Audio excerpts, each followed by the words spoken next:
Hey everybody, I hope you're doing well. I just want to take some time to go over Apple Business Connect and let you know about that. I received an email from them yesterday about Business Connect to put my business on the map, as you can see here. And so, first thing I'll tell you is I don't know how beneficial this will be or will not be, but this is one of those things that's free to do and it can't hurt. So I'd recommend that every business put your business on the map, as Apple says. So if you take a look over here, you can just go to businessconnect.apple.com. Click Get Started.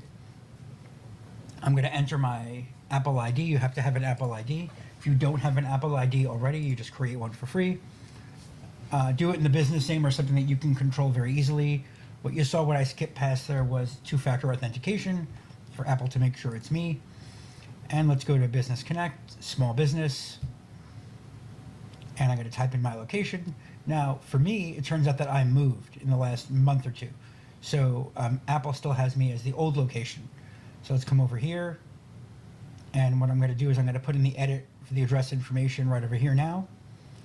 And what I don't realize here, the mistake that I make here, is that, hold on, it's going to check the coordinates. That's there, so if you decide that you have a weird location or like strange directions or something like that, you could enter coordinates if you have to.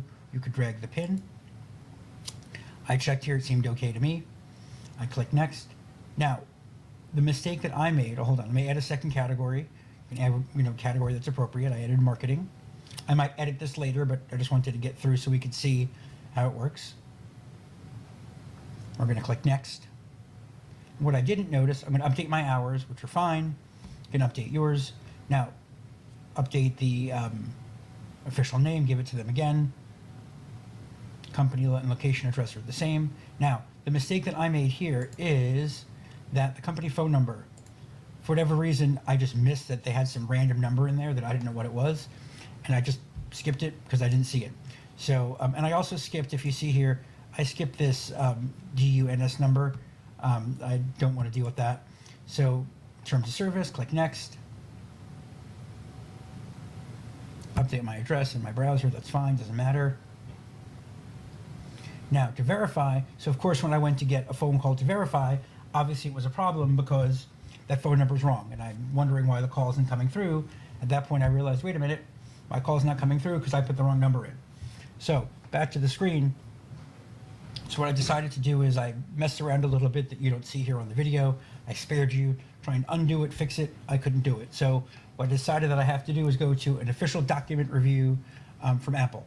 So what's going to happen now is I'm going to jump here to, I try and edit it, try to do everything I can to, make this work, and I just couldn't change it. So I skipped it for now. Then I realized that there's really nothing I could edit without verifying, which kind of makes sense. And then, so I went to go verify. See, I saw that my number was bad. Couldn't edit it down there because you have to verify to edit the number. So I tried again and again, and nope, unable to do it. So here we go. So what I had to do is then I just went to back up to verify. And then since I tried the phone call again, I'm persistent, if nothing else, couldn't fix that. So what I did is I decided to do a document review. And for that, I just uploaded a phone bill, PDF of our phone bill for the company, and hit submit document. And now I'm waiting for Apple to verify me. So that is Apple Business Connect. So hopefully that helped you a little bit getting started there. Again, I don't know what the benefit of this is yet. I can't imagine it would hurt. It makes sense to kind of, I know it's another thing that you have to do for your business, but I think it certainly makes sense to do it, fill it out. Even if you never use it, at least it's there. Because I'd rather have correct information here than the wrong information. So at least update it once, just so it's there, check it, and then hopefully, if you don't need to, you don't have to look at it again, but at least it'll be there for you. And more importantly, for people who use Apple Maps, they'll get the correct information about your business.